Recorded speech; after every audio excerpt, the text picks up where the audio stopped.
주의해 봐야 될 부분은 전이라는 개념이에요. 근원적으로 무엇을 트랜스퍼런스라고 하느냐 하는 얘기를 코우시 우리 프로이드는 자기 이론을 오랜 연구 생활을 하면서 아주 초창기의 이론과 중기 후기로 가면서 계속해서 발달시켜 나가죠.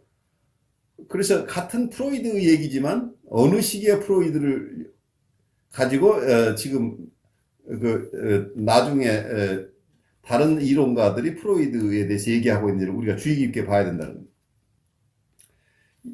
여기서 코엇은 프로이드의 중기나 후기 이론보다는 전기에 가지고 있었던 개념을 중심으로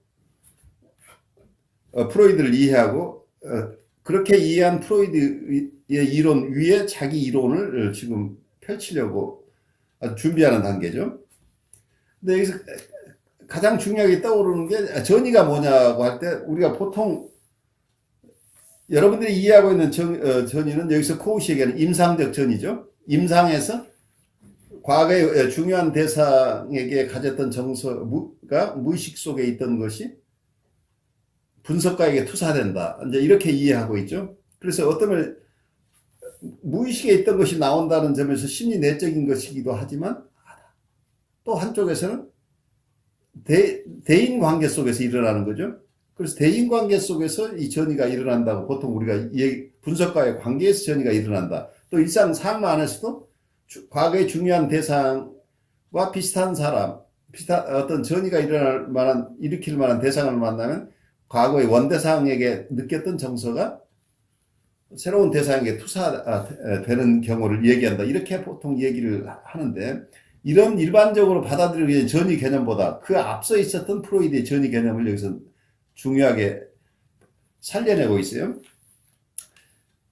원래의 지정학적 이론이 프로이드가 가졌던 1차 구조 이론이라고도 얘기를 하는데 우리가 이고, 이드, 슈퍼 이고라고 하는 이런 구조 이론, 스트럭처럴 티어리가 있기 이전에 그 이전에는 초기에 꿈 분석이나 이 책을 읽어보면 프로이드가 이해했던 우리의 마음은 어떤 것이냐면 무의식의 세계가 있고 그리고 전의식의 세계가 있고 의식의 세계. 여기서 전의식 체계 시스템이라고 시스템 unconscious, 시스템 pre-conscious, 시스템 conscious 이렇게 세 가지 어떤 지정학적 마치 우리가 지도를 놓고 땅이 셋으로 나눠 있는 것 같은 이런 토포그래피컬 티어리를 가지고 있었어요. 그런데 이 전의식이라는 개념은 무의식과 의식의 중간 레벨에 있어서 이건 무의식과도 접촉을 하고 의식과도 접촉한다. 이제 이런 이론을 가지고 있었는데 무의식 속에 어떤 억압된 게 있다고 한다면 아까 얘기대로 무의식에 갇혀있는 어떤 욕구나 과거의 어떤 상처 때문에 외상 때문에 유아의 욕동이나 이와 관련된 기억들이 무의식 속에 갇혀 있었다고 한다면 이 갇혀 있는 욕동과 이와 관련된 기억, 메모리가 어느 순간에 무의식에 있던 것이 전의식으로 오게 되는 경우가 있다는 얘기죠. 그래서 무의식 속에 이걸 여기서 어떻게 표현하고 있냐면 전이란 무의식이 전의식으로 침입한 것이다. 무의식이 전의식에 침입한 것이다. 라고 마치 군대 용어를 사용하고 있죠. 그렇지만 사실은 제가 이걸 좀 평탄하게 푼다면 무의식 속에 있었던 정신의 내용물, 여기서는 욕동이나 그 욕동과 관련된 기억, 이것이 그 욕동과 관련된 기억, 경우에 따른 팬터시일 수 있고 정서일 수도 있고 여러 가지 것들이 있을 텐데 이것이 어느 순간에 무의식의 세계로부터 전의식 세계로 월경한다. 넘어왔다. 이게. 넘어오는 것을 그러니까 무의식 세계 자체가 전의식을 점령했다. 이제 이렇게 표현하는 돼 있지만 사실은 무의식 속에 갇혀있던 것들이 전의식 속에 왔다는 건데, 전의식으로 옮겨왔다고 하는 사실, 이거 자체가 트랜스퍼런스라는 거예요. 그래서 이건 대인관계적인 개념이 아니고 처음에는 심리 내적인 개념이었다는 거예요. 우리 마음의 한 부분이 다른 마음의 어느 한 부분에 있던 것이 다른 부분으로 갔다죠. 근데 그 의미를, 이 개념을 가지고 설명을 할 필요가 있는 것은 여기 이 책에서도 잘 설명이 안 되고 있지만, 왜 전이 개념 자체를 프로이드가 봤던 것은 프리에더퍼럼, 그러니까 뉴로시스, 신경증 레벨에 있는 사람들은 전이가 일어나서 정신분석이 가능하지만, 신경증적 레벨이 되지 않은 프리에더퍼런 환자층들은, 사이카틱하거나 보더라인 이런 층들은 전이가 일어나지 않는다고 봤던 이유가 뭐겠어요?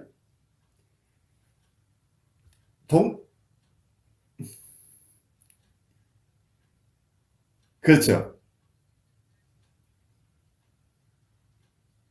바로 그거잖아요. 그러니까 자기애적 전이라고 할 때는 나중에 여기 코웃이 자기애적 전이 나르시스틱 트랜스퍼런스라는 용어를 써서 전이의 개념을 넓혔어요. 이 전이의 개념을 넓히기 위해서 필요했던 단계가 이거라는 거죠. 왜냐하면 전이를 인터퍼스널한 관계로 본다면 두 개의 독립된 인격과 본인이 있어야죠. 그러니까 자기와 대상과의 관계라고 한다면 일단 이자 관계가 있어야죠. 독립된 인격이라는 얘기예요. 보통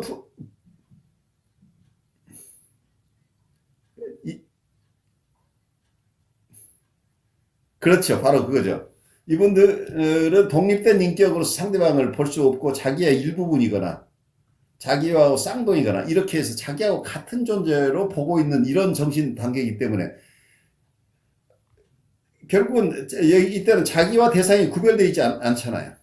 그래서 한 사람 안에 일어나는 것과 같다는 얘기예요. 이 경우에는 분리 개별화가 안 돼 있는 상태니까, 분리 개별화가 돼 있지 않다는 코웃이 나중에 나르시스틱 트랜스퍼런스를 셀프 아브젝트 트랜스퍼런스라고 얘기해도 자기 대상이라고 하는, 자기 대상이라는 것은 독립된 나와 다른 존재가 아니고 나의 일부로 느껴지는 대상이라는 얘기예요. 그리고 심리적으로 본다면 결국은 이 사이에 일어나는 어떤 마음의 움직임이라고 하는 것은 결국 자기와 자기와의 관계잖아. 기본적으로. 그래서 자기와 자기 안에 일어나는 관계이기 때문에 우리가 아까 일반적으로 쓰는 과거의 중요한 대상에게 느꼈던, 나와 다른 존재에게 느꼈던 그 정서가 분석가에게 옮겨가야 되는데, 나와 다른 존재가 없었다는 얘기. 그 당시에는 자기라는 존재밖에 없었다는, 자기애적인 상태, 나르시스틱한 상태에 있을 때는 대상과 자기가 구별되지 않은 상태이기 때문에, 그렇다면 이 독립된 대상이 없었기 때문에 독립된 대상에게 느꼈던 정서로 옮긴다는 것 자체가 불가능하죠. 그래서 임상적, 아까 얘기했던 임상적 전이, 클리니컬한 트랜스퍼런스가 일어날 수가 없다고 봤다는 얘기예요. 그렇지만 전이의 개념을 프로이드가 처음 정의했던 대로 한 사람의 사이킥, 그러니까 심리 내적인 개념으로 봐서 무의식 속에 있던 것이, 그 무의식이 전의식을 침범한 거다. 아니면 무의식 속에 있던 심리 내적인 어떤 무의식 속에 억압되어 있던 과거의 욕동이나 그와 관련된 기억이 전의식 속으로 갔다고, 이걸 트랜스퍼런스라고 한다면 한 사람 안에서 심리 내적인 구조 안에서 일어나는 거죠. 심리 내적인 상황에서 무의식의 세계에서 전의식으로 옮겨간 것을 전이라는 개념으로 쓴다면, 이것은 아까 뉴로시스 환자만이 아니라, 뉴로시스 환자가 아닌 사이코시스 환자나 우리가 요즘 얘기하는 보더라인 환자나 자기애적 환자나 이 사람들에게서도 무의식의 이 전의식으로 옮겨가는 현상은 다 일반적으로 다 있다는 얘기죠. 그렇기 때문에 여기에도 전이가 일어난다고 주장할 수 있는 근거가 있죠. 일관성 있게 전이의 개념을 넓혀가는 과정 속에서는 프로이드의 원개념을 가지고 설명하는 것이 굉장히 도움이 됐다는 얘기죠. 그래서 오히려 코웃이 처음 프로이드가 전이를 무의식에 의한 의식의 침입이라고 얘기했던 이 정의가 원래 바르게 본 것인데 이것을 오히려 임상적 전이라는 개념으로 바꿔간 것이 일관성을 유지하지 못한 것이라고 오히려 프로이드를 일정 부분 비난하면서 원래 프로이드의 개념에 고수했다는 얘기죠. 그래서 이것은 사실은 자기의 새로운 전이의 개념을 넓히기 위해서 필요했던 과정이라고 볼 수 있겠죠. 그래서 프로이드식 이 코웃이 이해한 바로는 원래 전이는 무의식의 의식으로 간 건데 전이 비슷한 것이라고 하는 것이 아까 임상적 전이죠. 임상적 전이라고 한 것은 임상 상황에서 과거의 원대상에게 가졌던 정서가 분석가에게 옮겨가는 현상, 분석가에게로 투사되는 현상을 전이와 비슷한 것이라고 봤고 원래 전이는 무의식의 한 사람의 사이키 내에서 무의식의 세계에 있던 것이 전의식으로 갔다라는 개념이에요. 근데 이 개념은 굉장히 중요한데 사실은 이 코웃의 얘기가 일면 굉장히 타당한 이유가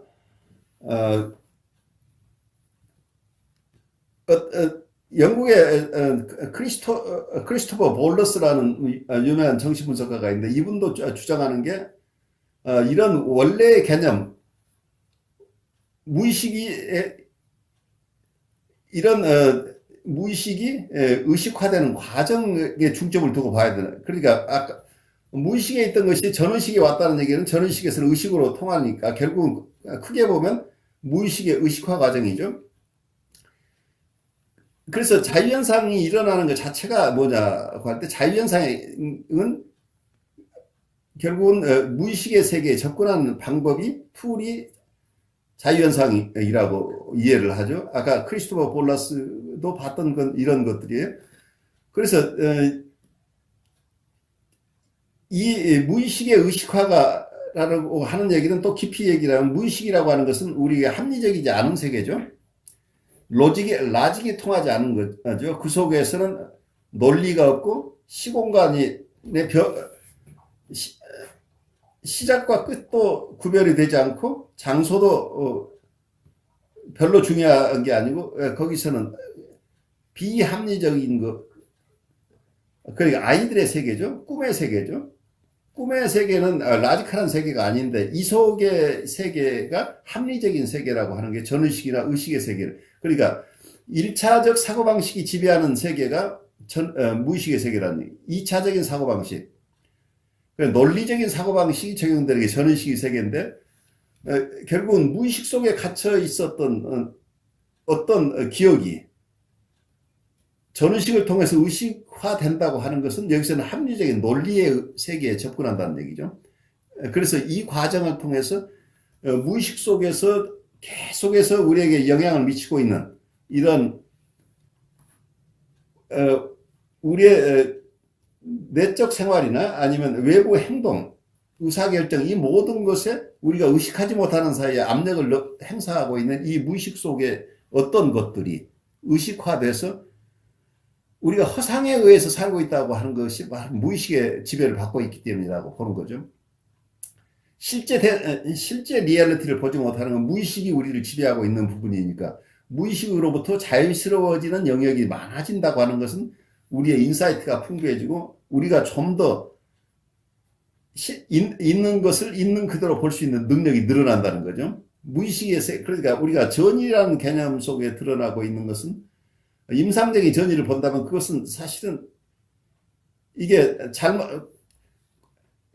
분석가에게 느끼고 있는 정서는 실제 정서가 아니라고 하는 거죠. 어떤 면에서는 과거에 지금 느껴지고 있는 정서이지만 뿌리로 발생학적으로 본다면 과거의 원대상에 느꼈던 정서라고 하는 거죠. 그런데 부당하게 과거의 정서가 현재의 대상에게 더 씌워지는 현상이 분석가에만 일어나는 게 아니고 외부 현실에서 계속 이 일이 일어난다고 한다는 얘기는 우리가 대상을 볼 때 대상을 있는 그대로 보지 못하고 우리가 가진 우리 안에 있는 무의식적인 것이 결국 대상에게 더 씌워진다는 거죠. 그래서 대상을 현실적인 대상으로 보지 못한다는, 우리의 투사에 의해서 상대방을 우리가 이해한다는. 그래서 계속해서 우리가 반복 패턴 속에서 많은 내담자들이 고생하는 이유는 이거죠. 외부에 있는 실제 대상을 있는 그대로 바라보는 게 아니라 자기 안에 있는 과거의 대상을 여기에 더 씌워서 이해를 하기 때문에 이 대상과 자기는 실제적인 정서적인 접촉이 없는 거죠. 왜냐하면 허상과 내가 계속 살고 있기 때문이죠. 그래서 이 허상을 벗겨내는 작업이 어쩌면 무의식의 의식화 작업이기도 하죠. 그래서 이런 부분에서 무의식에 대한 접근, 거꾸로 여기서는 무의식이 전의식을 침입했다고 하지만 저는 또 거꾸로 얘기를 하면 의식의 세계가 넓어지면서 무의식의 세계가 좁아든다는 것은 우리의 삶 자체가 좀 더 세상을 있는 그대로 바라볼 힘이, 리얼리티를 보는 힘들이 늘어난다는 거죠. 우리가 전의에 의해서, 그러니까 환상에 의해서 지배되는 영역이 점점 줄어든다는 거죠. 그런 쪽에서 본다면 치료의 과정이 결국은 자유현상을 통해서 무의식에 접근하는 것들인데, 이런 전의 개념을 가진 크리스토퍼 볼라스가 하는 얘기는 요즘 많은 이론가들이, 많은 정신분석가들이 너무 쉽게 해석적인 접근을 함으로써 본인의 심리 내에서 일어나야 될 무의식의 의식화 과정이 충분히 일어나지 않고 있다고 하는 거죠. 그래서 임상적인 실패가 일어나는 것은 자유현상이 보장되지 않고 있다는 거예요. 왜냐하면 너무 빠른 해석적인 접근을 한다는 얘기는 자유현상을 하라고 했지만 사실은 자유현상이 충분하게 무의식에 접근하기 이전에 치료자가 너무 빨리 접근함으로써 자유현상을 방해하고 있다는 거죠. 그래서 어떻게 보면 특히 대상관계 이론가들이 아주 초기부터 해석적인 접근을 하는 것을, 거기에 대해서 그것이 부당하다고 보는 견해를 가진 사람들이 꽤 있는데, 어떤 크리스토퍼 볼라스가 보는 부분도 너무 성급한 해석적인 접근이 환자 스스로가 자기의 무의식에 접근해야 되는 것들을 놓치게 하는 과정을, 어쩌면 그것이 근원적으로 봉쇄돼 버린다는 거죠. 치료자가 분석가가 너무 빨리 자기 해석적인 접근을 하면 자율적으로 자유현상을 통해서 자기 스스로 무의식에 도달해야 되는 이 과정이 생략되어 버린다. 그렇다면 치료가 안 된다는 얘기가 되죠. 그래서 자유현상에 대해서 원래 프로이드가 얘기했던 그 자유현상에 더 근접해야 된다고, 좀 더 원래 프로이드가 강조했던 자유현상의 기법을 좀 더 보장해야 된다. 이게 크리스토퍼 볼라스가 한 얘기인데, 여기 코옷이 얘기하고 있는 것도 같은 맥락에서 전이 개념, 트랜스퍼런스 개념을 원래 프로이드가 주장했던 무의식에 의한 전의식의 침입, 이런 개념, 이 무의식과 전의식 간의 관계 속에서 일어나는 어떤 내용물에 우리가 억압된 욕동이나 그 기억들이 전의식 속으로 옮겨가는 현상, 이걸로 포커스를 맞추는 것이 더 중요하지 않느냐고 하는 이 주장과 서로 맞닿아 있다는 거죠. 그래서 이 얘기는 사실은 굉장히 중요하게 치료적인 접근, 분석가의 태도, 치료에 대한 인식, 이 전반적인 것에 영향을 미친다고 봐요. 그래서 코웃이 여기서 주장하고 있는 얘기를 우리가 좀 경청할 필요가 있지 않나 싶어요. 굉장히 중요한 지점을 지적하고 있는 거죠. 프로이드 안에 있었던 개념들을 프로이드가 과거는 가지고 있었지만 충분히 강조하지 않았던 것을 이분은 지금 강조를 하고 있는 거죠. 여기 중립여가 진전되는 영역이라는 이 도표 속에는 오른쪽 그림을 보면 한쪽은 전이 영역이 있고, 그리고 억압 장벽이 중간에 가로놓여 있고, 위에는 자아와 밑에는 원본능이라고 되어 있죠. 그 다음에 왼쪽에 보면 중립화가 진전되는 영역이라고, 그래서 거기에 두 개의 줄로 그어져 있는 억압 장벽이 어느 지점에서 끊어져 있죠. 그 억압 장벽이 없는 영역이 거기 나타나 있는데 그게 굉장히 좁게 나타나 있죠. 근데 이 그림이 조금 내 생각에 여러분들이 이해하기 어려운 게 한 반만 이 실선이 있고 좀 그 영역이 좀 넓었으면 여러분들이 구별하기 좋을 텐데 이게 어느 한쪽만 이렇게 약간 있어가지고 이게 잘 납득이 안 갈 텐데 그것이 하려고 하는 얘기를 제가 좀 설명을 해본다면 전이 영역과 중립화가 진전되는 영역으로 우리의 마음을 둘로 나누었어요. 전이 영역이라고 하는 건 트랜스퍼런스가 일어나는 영역은 억압이 있는 곳이죠. 그러니까 억압된 것이 무의식 속에 있던 것이 전의식으로 올라오는 것을 아까 전이라고 얘기를 했었죠. 그렇다고 한다면 여기에서는 억압 장벽 밑에 원본능이 그 아래 억압 장벽 밑에 있는데 우리의 마음은 어떤 이 억압 장벽에 의해서 컨트롤되는 부분과 억압 장벽이 없는 자유로운 영역이 있을 수 있다는 거예요.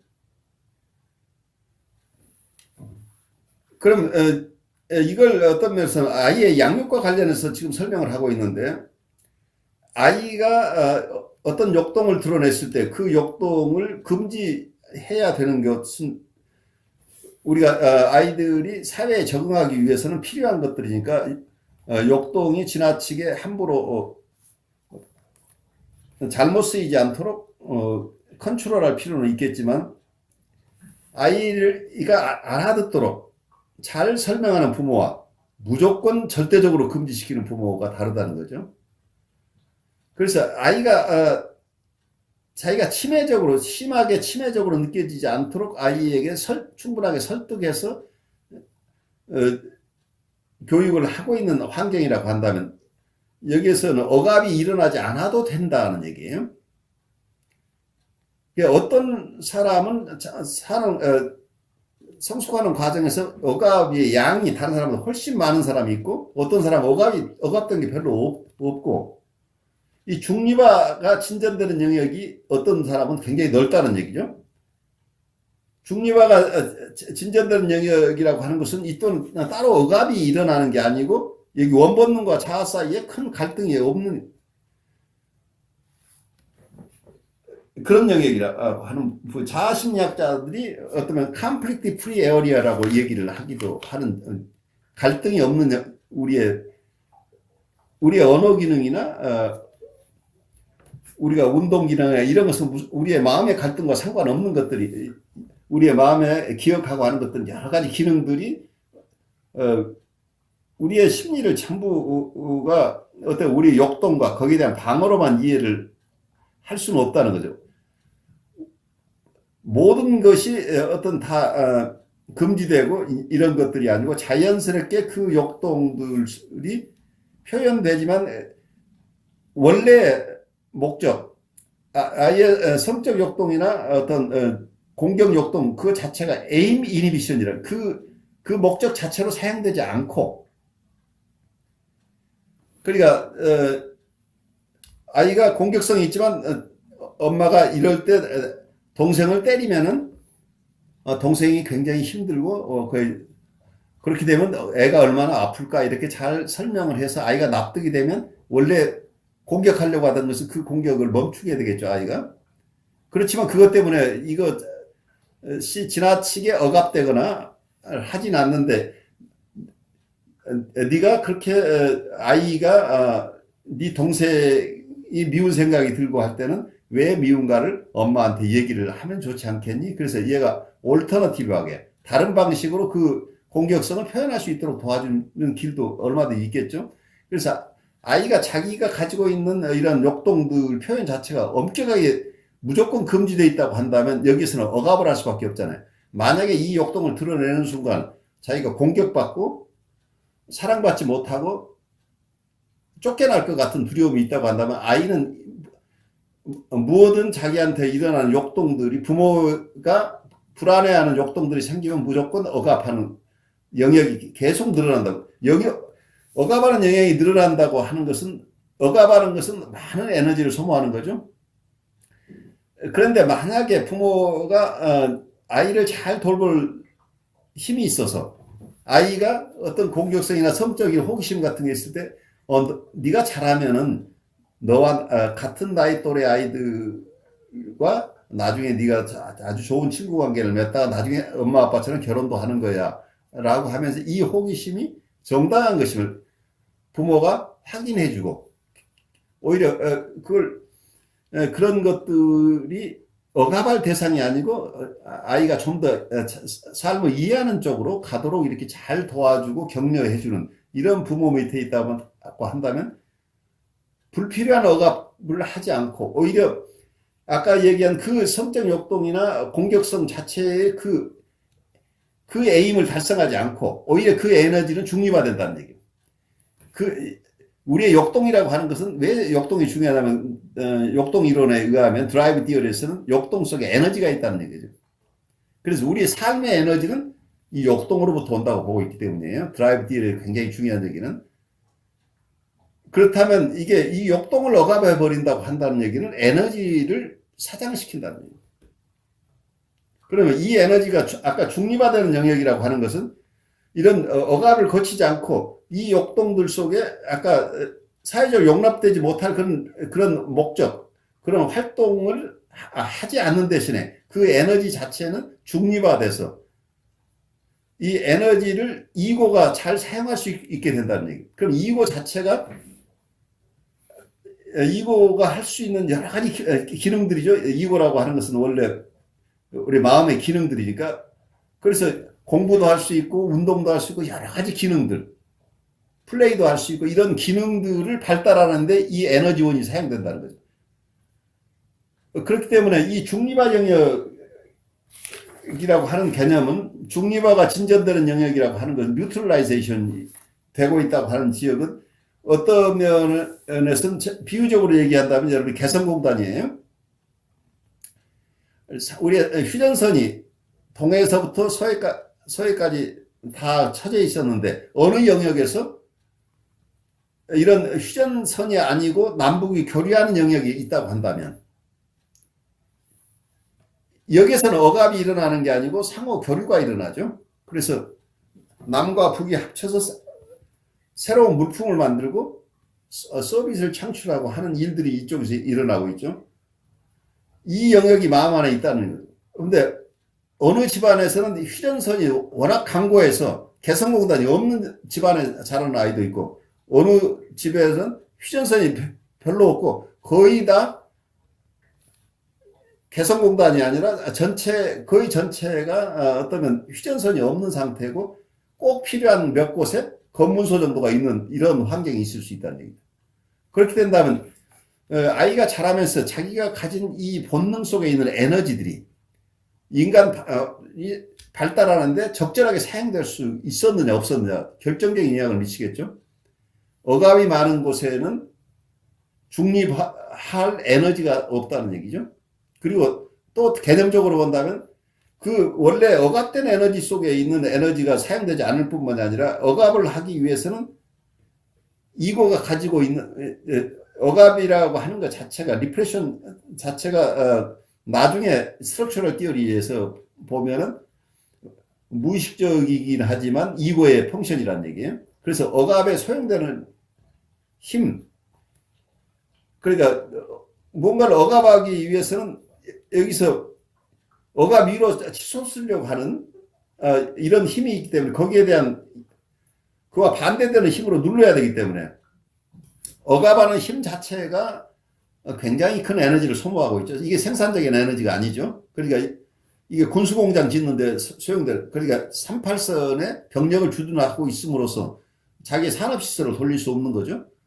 그뿐만이 아니라 지금 자기 안에 있는 이 역동들이 이게 아까 에임 이니비션이 잘 이루어지면 사회화가 진전되면서 그 에너지들이 생산적인 에너지로 활용될 수 있는데 한쪽에는 억압하는 데 에너지가 사용되고 또 이게 중립화해서 중립화 과정이 차단돼서 이 에너지도 공급이 안 되죠. 그래서 이 이 억압이 일어날 수밖에 없는 가혹한 이런 성장 환경이라고 하는 것은 아이들의 정서 생활이 굉장히 피폐하게 일어나고 그와 동시에 이모셔널 머추어리티라고 하는 성숙 과정이 중단돼 버린다는 거예요. 이 성숙 과정이 재개되도록 도와줘야 되는 게 이제 여러분들이 해야 될 역할이죠. 그래서 이 부당하게 억압이 많다고 하는 것이 다 그게 운명적이 아니라는 거죠. 어떤 환경에 따라서는 이 억압이 최소화될 수 있다는 것. 그래서 일률적으로 모든 사람이 다 모든 경우에 다 억압이 일어나는 게 아니고 환경에 따라서는 그 억압이 일어나는 것이 훨씬 더 꼭 필요한 일정 부분만 억압이 일어나고 나머지 부분은 자유스럽게 이렇게 소통되는 이런 마음의 영역이 있다는 그 마음의 영역을 얼마나 확보하고 있느냐가 굉장히 중요하다고 이렇게 그것이 설명을 하려고 했다고 생각이 돼요. 제 나름대로 이렇게 설명을 해보는 거예요. 그렇게 본다면 우리의 어린 시절에 우리가 겪었던 일들 그리고 우리가 임상에서 만나는 분들을 이해하는 데 좀 도움이 되지 않을까 싶어요. 그림 보시면 프로이드의 발달 과정에 대한 코웃의 확장이라고 되어 있는 게 1차적 자기애라는 게 프라이머리 나르시시즘이죠. 자기에게 모든 어텐션이 가 있었던 시기죠. 모든 리비도가 자기에게 집중되어 있는 시기라고 얘기하는 거죠. 그래서 프로이드가 봤던 것은 이게 대상 리비도로 바뀐다는 거죠. 1차적 자기에서 대상 리비도로 옮겨가는 대상사랑, 자기 사랑으로부터 대상사랑으로 옮겨가는 과정에서 첫 단계는 동성애적 대상을 찾아 나섰다가 나중에 이성애적 대상을 찾아서 결국 대상사랑을 완성한다. 이런 시나리오를 가지고 있어요. 그래서 프로이드에게 있어서는 어쩌면 자기애와 대상사랑은 서로 상반되는 개념으로 나와요. 왜냐하면 자기에게 리비도가 투자되어 있다고 하는 것은 대상에게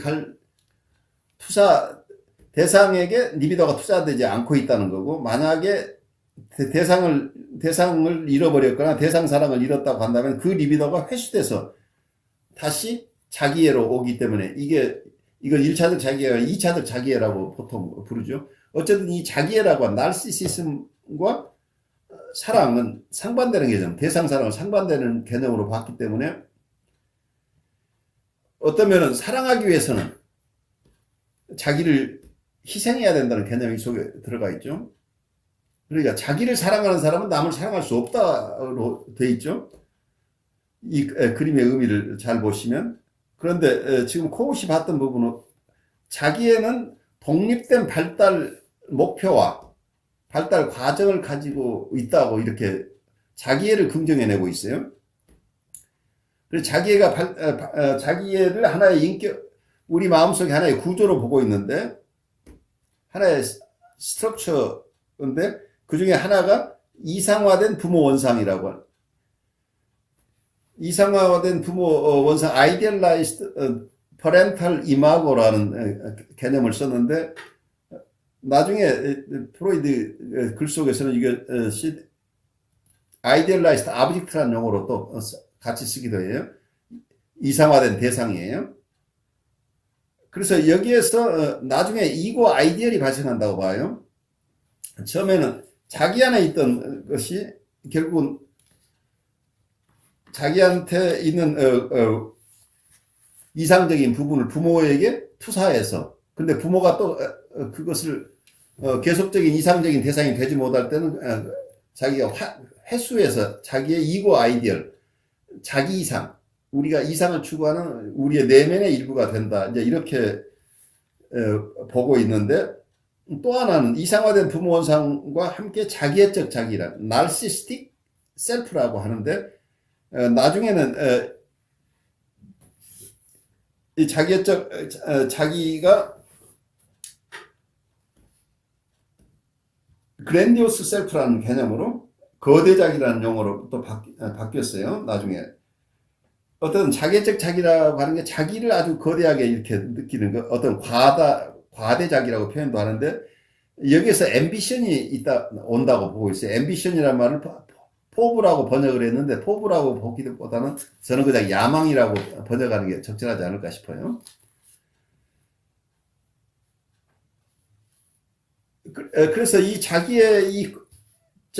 자기애라는 게 이 두 가지가 초기에 긍정돼야 돼줘야 된다. 발달 과정에서는 이 이상화된 부모 원상이나 자기적 자기를 누군가가 그대로 수용해주는 이 과정을 통해서 점차 현실적인 건강한 우리의 마음의 상태로 아이들이 자라게 된다는데, 이게 처음에 이런 것들이 다 무시돼 버린 상황, 자기애가 충분하게 발달하지 못한 상황이 된다.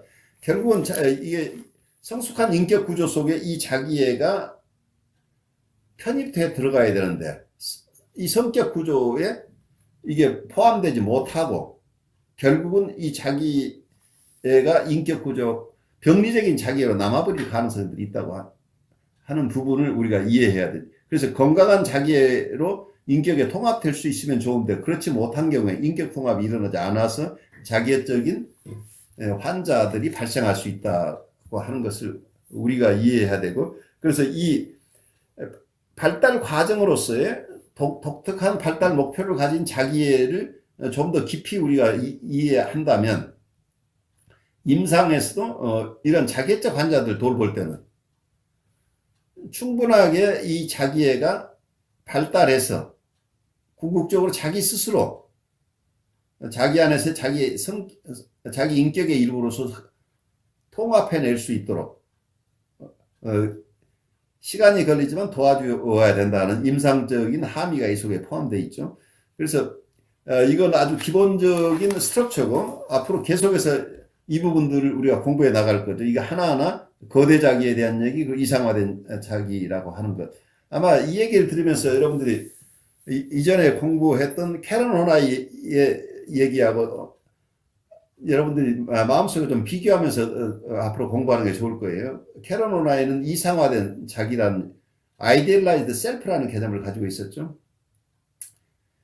그래서 우리는 위대함을 추구한다, in search of glory라는 용어도 쓰고, 그래서 프로이드 여기 코웃이 이게 1971년도에 The Analysis of the Self라는 자기 분석이라는 용어를 썼고, 대부분의 글들도 1960년대에 저술을 했지만 캐런 호나이는 50년대에 쓴 책들을 보시면 그 속에 이상화된 자기는, 이분은 신경증 현상으로 봤어요. 이상화된 자기를 신경증 증상이라고 봤다는 이상화된 자기를. 근데 코웃은 조금 다른 각도로, 그러니까 건강한 나르시시즘과 병리적인 나르시시즘을 어떻게 이해할 것인가 하는 부분에서 두 분이 이해하는 방식이 다르긴 하지만, 이 기본적인 아이디어를 셀프라고 하는 것은 어떻게 보면 자기애적 자기라고 하는 것을 그랜디오스 셀프죠. 그랜디오스 셀프라는 게 뭐예요? 이게 이상화된 자기죠. 아이디얼라이즈 셀프는 용어가 다를 뿐이죠. 그리고 이상화된 부모 원상이라고 하는 것도 아이디얼라이즈드 아브젝트인데, 아이디얼라이즈드 아브젝트는 또 다른 쪽에서 본다면 아이디얼라이즈드 셀프를 지탱하는 게 아이디얼라이즈드 아브젝트죠. 그래서 어쩌면 한 용어로 캐런 호나이가 아이디얼라이즈 셀프를 가지고 분석했던 내용을 어쩌면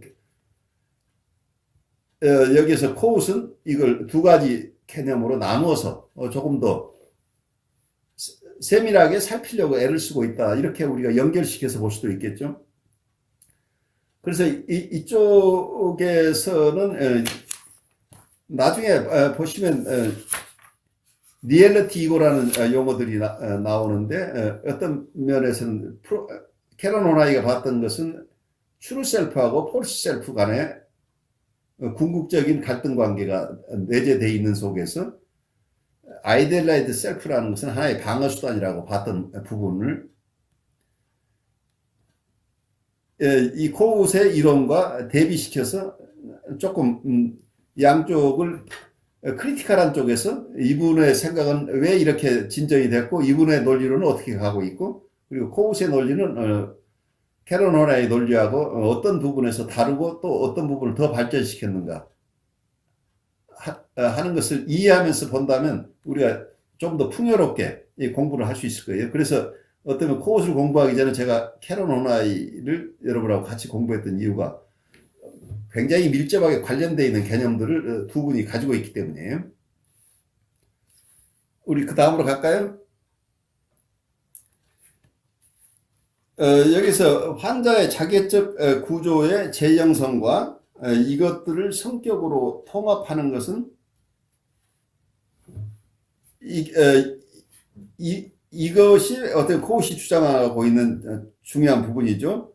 환자의 자기적 구조를 다시 재형성해서 궁극적으로 이것을 성격 속으로 통합이 일어나야 돼. 인격 통합, 인티그레이션이 일어나서 건강해지게 되는데 이 자기애를 인정해주고 그리고 자기애가 궁극적으로 내담자 스스로 이걸 자기의 성격 구조의 일부로 잘 승화시켜서 받아들일 수 있도록 이게 도와줘야 되는데 그래서 이 자기의 애적 구조의 재형성을 도와주고 궁극적인 성격 통합에 이르기까지 가는 이런 치료 기법을 코우시 우리에게 제시할 거예요. 그런데 아까 처음 그림에서 봤듯이 프로이드가 봤던 나르시시즘과 대상 사랑은 상극적이죠. 대상을 사랑한다고 하는 것은 자기를 비워내는 과정이. 자기 사랑에 반대되는 말을 대상 사랑으로 봤던 거죠. 그러니까 나르시시즘이라는 것은 남을 사랑하지 않고 자기를 사랑하는 거니까 나르시시즘을 벗어나야 이웃을 사랑하는 것처럼 보이는데 사실은 이 코우시 보는 것은 자기애를 충분하게 가진 사람만이 대상도 사랑도 할 수 있다고 볼 수 있겠죠.